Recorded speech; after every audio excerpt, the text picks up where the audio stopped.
Welcome everybody, this is Night Saber Z42 and this puzzler point and click adventure, it is very hard from what I've heard and it's gonna kick my ass, I'm pretty sure. I have played a little bit, and by a little bit I mean like 10 minutes of it, just to see how the game was running on my system, and in those 10 minutes I have actually tried to find every possible way of dying, and that was just in like the first couple rooms.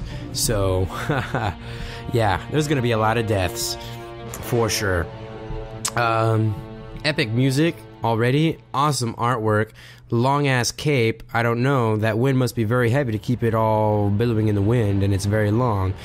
Let me see, lots of options, but I'm pretty sure that I'm gonna keep everything just the same. I will leave the tips on, so in case if you are coming at this looking for guidance, you can, you know, take a look at all this stuff. There are key bindings, but a lot of the interface it's like a radial menu. So if I want to do something, I'll click on it and there'll be a little circle and I can find all that. Sorry if my voice sounds a little weird. I'm actually getting over either allergies or really bad sickness that I had all last week, actually. Testing things out, doing stupid needless deaths and stuff, so I'm gonna go on normal.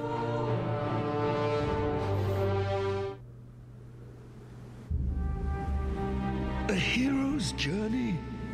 A great quest? Certainly it shall be these things. But for you, young Jer Cuthiger, soldier of Windermere, could it not be so much more? Still got that long ass cape. In dreams, I have come to you, beseeching, entreating. Ride south, boy. Take naught but a dirk, a torch, courage. Ride south from Rivellin, around the southern arm, past Myrithath. Look at that beast. Beyond the citadel of Murlach Tor. I think we can take it. Spires of Gimdane and the darkness of Tarketh's Pass. There you shall find my stone in wait. Under the shade of the mountain range, none have entered, either on foot, on mount, on wing. Gatekeeper, the oldest of spires, it harbors that which has been spoken of in whispers and ascribed to legend. Shadowgate, the living castle. Oh, right, the living castle. But all is not as it should be. One of our own is now our great bane, a blight upon us. Saruman. He has brought the ancient keep low, and it now lies fallow. It is there that you will find me, Blackmere of the Circle of 12. It is there that you will find this great quest. It is there that you will find yourself. Holy shit, we time traveled.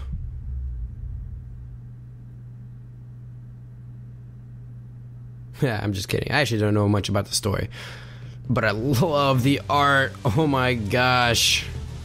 It's very reminiscent of Guild Wars 2. I love it. So, blah blah blah, tutorial stuff. So the command system, you can click on any object in the game and command icons will appear in a circle around the object. Click on the command icon to use that command on the selected object. Okay, so first thing we're going to do is we're going to take the skull. And you can look at the skull.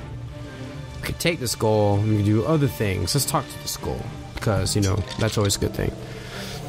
You ask the skull if it is, in fact, talking to you. That's right, boy. The thing replies, the name's Yorick. Now pick me up and take me with you. There's something underneath me that's not so comfortable. So let's go ahead and take Yorick. And we're going to take this key. So objects you take are stored in your inventory. Click on the satchel on the lower left corner of your screen to open your inventory, and then we can use commands on the from within the inventory screen. So spells, objects that can be used on the shaft. So we're going to go ahead and use this key on the door. You turn the key, unlocking the door. After a moment, you toss the key aside. And let me see. Options. I do like me some good options. Okay, so those are settings.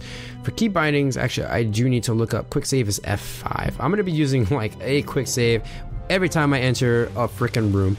Something else you can do is talk to this. Thick green roots twist through the dense foliage, and if you try to do anything with it, like use your sword on it, use Dirk on. Use your Zerk and successfully hack through the thick roots. Notice the helm on the ground? This is an object you can equip. Equip objects by selecting them and then selecting the equip. So obviously we just got something here. Let's take a look at it. This rusted helm looks like armor from a bygone era. So that's cool. Now we have a helm, and what I'm going to do is equip it. Equip it real good. You place an oversized helm on your head. It is so large it nearly obscures your vision. Hopefully that won't do anything. Let's go ahead and open the door. So we not only do we have to unlock, we have to open the door. So the door opens with an eerie creak, and we can use the go icon to go through the doorways, or we can just double click, which I will be using a majority of the time. Look up here, and we can see the circular indent in the archway suggests that something belongs in this slot. And if Yorick was certainly a guy that we could put up there, I'm pretty sure that's where he was. But Yorick is interesting in himself. You can hit Yorick, or we could talk to him, and basically he's just here to give us hints and stuff. So I might use him later. Double click to go forward. Lakmir was a fool to send a child to do that which even the vaunted Circle of 12 could not. Contain my growing power. Come if you wish. It makes little difference. Seal your fate within this living castle of the dead. Apparition phase, leaving a trail of cold air behind. And so this just tells us about stationary objects and how we can use it. Basically, click on it and use the wrench to use it. But before that, we're actually going to take these torches. An oil-soaked rag's wrapped around the end of this torch. So we're going to take torches. Torches are very important in this game. As you can see, I have one torch right here. And let's see. The flame on this torch licks hungrily at its wood base. And basically, in order to survive in this castle, you need a torch. If your torch goes out, you die. And we're going to be picking up every little bit of torch that we can to make sure that we always have light. Torch light is dependent on how many moves you do. So going from room to room. So if you go between rooms so many turns or so many times, your torch will go out. So it's not dependent upon how much time has passed, because I could sit here like all damn day and my torch isn't going to go out. But if I go from this room to the back area to the entrance and then back so many times, then my torch will start to die. So let's take a look at this. The circular hatch is made of a strange stone set securely within a mortared base. Some enchantment has sealed it shut. Perhaps a magic spell would open the hatch. Oh. So hopefully when we get a spell, we can come back later. Let's go ahead and use this torch, and this key comes free. With a squeal of protest, the lever begins to move. A few moments later, a stone slides away from the wall, revealing an opening that holds the key. So we're going ahead and take the key. That goes inside of our inventory, and then we can then use a key on this door. And so, let's see. The runes on the archway glow with a mystical energy. You feel more than here a low thrum of power with. So we need a spell to open the hatch, and I don't know if the spell we get in this room will help, but let's unlock this door. And we also have a map, and this back arrow makes us go to the room before. So on the map we have two things. We have the entrance, which is the first area we were in, and then we have the antechamber. So those are the only two areas. And I think from here there are like different parts of the castle but we're going to be in the caves up until we get there. Okay, so let's go ahead and do a quick save. You can learn spells from certain books and scrolls. First open the book or a scroll and then look at it to read it. Every spell does something different and will only work when cast on certain items or in certain places. You can cast a spell by selecting it from the spell tab on your inventory, clicking on the use icon and then on an object or room. So this is where things kind of get hazy for me. A damp, musty breeze wafts out from behind an altar set with a stone alcove. You note that the long hallway continues further into the mountain. Okay, so here's the spell book, and here's where I did a lot of testing, specifically in this room. I know that if you touch that candle, you are dead. If you touch that candle, you are dead. But let's take a look at these runes. Strange markings and glyphs line the stone pillar that enshroud the statue, one that depicts a hooded figure with a darkened visage, or visage, whichever. So let's open the skeleton, and we get some goodies. You pat down the corpse. Your rough handling produces a piece of parchment and a scroll which you put in your pack. And I don't think they actually have anything of value. But in order to open up the scroll, whoops, my bad. Open it up first and then you could read it. You read the message scrolled on the page. Brown, I have your dog. If you wish to see the flying ace again, then bring the 3 pumpkins to the place beyond the harvest door. So this really doesn't tell us much. It's just a little note that the adventurer had before us. So let's look at this parchment. You read the hastily scrawled writings on the parchment. Since it is the only means to capture and control the elementals, you must hide the silver or beyond the waters of the sewer. So that could be a clue for later in the game. Let's open the book. Something shifts under your feet as you open the book. That means don't take it. By God, don't take it. Let's just read it. You scan the ancient manuscript, noticing most of the language is unintelligible. However, one particular word stands out from the rest. Invocan.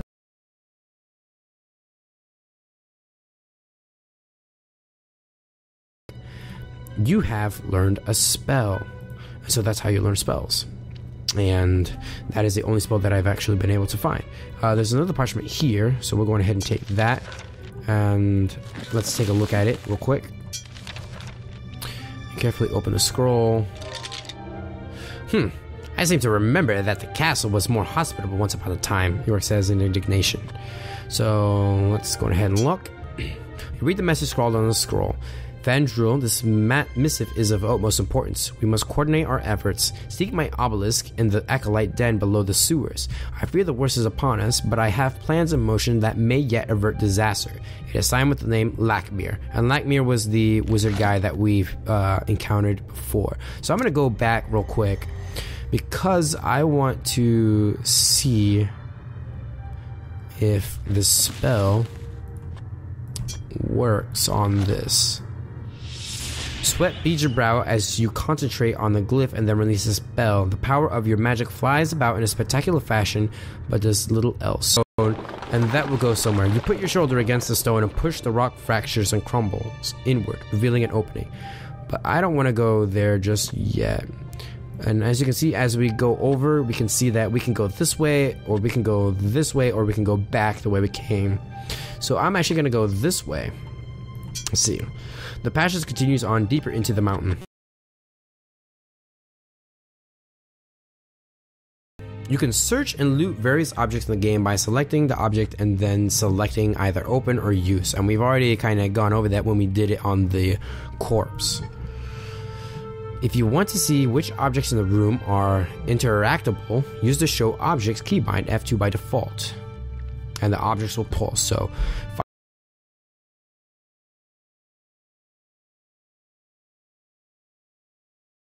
Stitch sack is made from the hide of an animal. Which animal, however, is uncertain. So if we grab it, we can open up our inventory and then open it from here. You rummage through the sack and find a scroll. You put this in your satchel while discarding the sack. It's kind of silly, but oh well. Okay, so let's read this scroll. While the writing is difficult to discern, you manage to glean a few key phrases. The danger is real. Alert the surrounding lands and seal off the passages into the Gatekeeper Mountains. The wax seal shows an eagle in flight and is signed by someone named Vandril. Okay, so I believe there was also this skeleton that we could interact with. So let's search the skeleton. You search amongst the bones of the skeleton, but find nothing that interests you. Okay, so can't do anything else, but I think I could take this. 3 doors. So I can open this door. Oh, it's banded with iron. So I guess I cannot use that. Oh, no, sorry. I actually looked at it. I needed to have used it. So we'll open that door. With the creak of protest, the door opens, and if I open this door, the grunt, you push the door open. Let's go to the right first. No, screw that. We always go to the left first.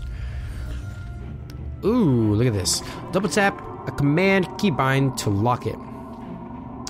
You can then perform that command multiple times without reselecting it.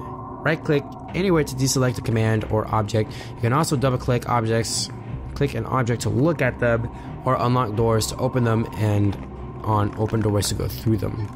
So if I wanted to, I can double click this to open it.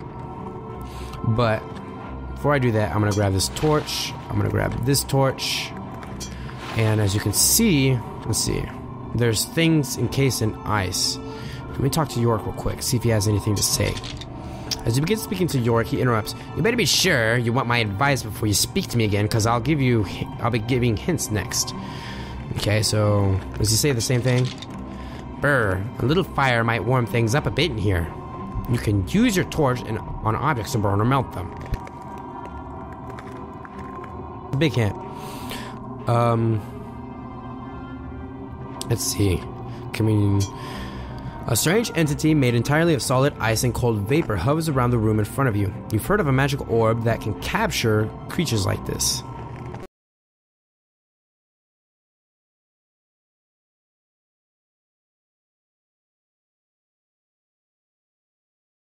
Here that we can get. You bring the lit torch closer to the ice. It takes a few moments, but eventually the ice melts away, revealing a scroll hidden within. So let's grab this, and we'll go ahead and read it. Why did I look at that? So let's open this up. Oh, as you scan the scroll, one particular word almost seems to jump out at you. A gap. In your mind's eye, you see a glyph glowing with power, and quickly write down the strange marking in your spell book. Before the spell crumbles in your hands, you realize you have learned the spell. That's actually really cool. Let's go ahead and use that spell and see if it opens up the doorway here. All of this is kind of new for me, so.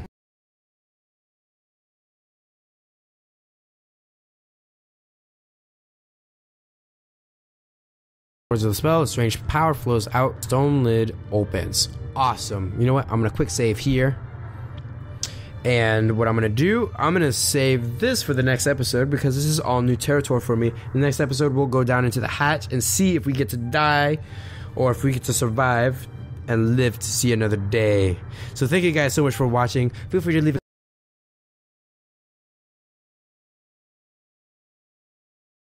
and feel free, certainly, to subscribe to my channel and give some love and support, and I will see you guys in the next video.